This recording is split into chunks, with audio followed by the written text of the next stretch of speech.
Okay, moving on. Up there we have our transport controls.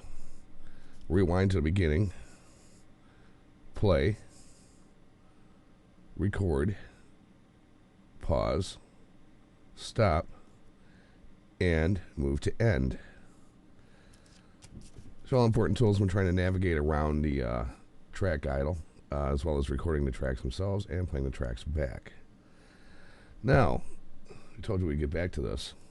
Setting up our ins and outs. We're going to start at the edit from the top toolbar, edit menu, go all the way down to the bottom for preferences.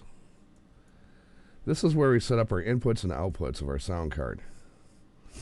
Starting with output, mine is set for a USB codec because I use an external 8-track USB phonic board as a sound card, an external sound card source. This allows me to run ins and outs, do EQs on them and stuff like that.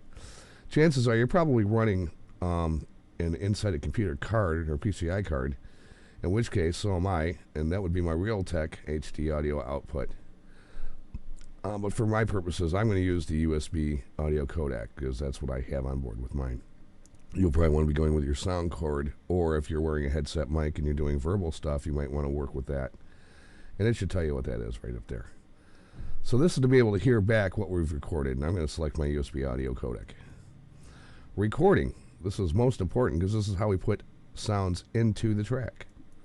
And again, I use my USB audio board, which is, like I said, a USB 8-channel phonic board. So I'm going to hit that. You may, again, be using the onboard sound card, in which case you'll have to plug into the back of your computer where you'll see a little microphone input. It'll be an 1/8-inch stereo input jack. All right, down here we have a couple boxes to look at and check. Play other tracks while recording new one. That gives you sound on sound. It allows you to hear the old track while you're recording the new one. So I'm going to hit that because I need to hear that. And if you also want to monitor what you're hearing while you're playing in, you would hit software playthrough or play the new track while recording it.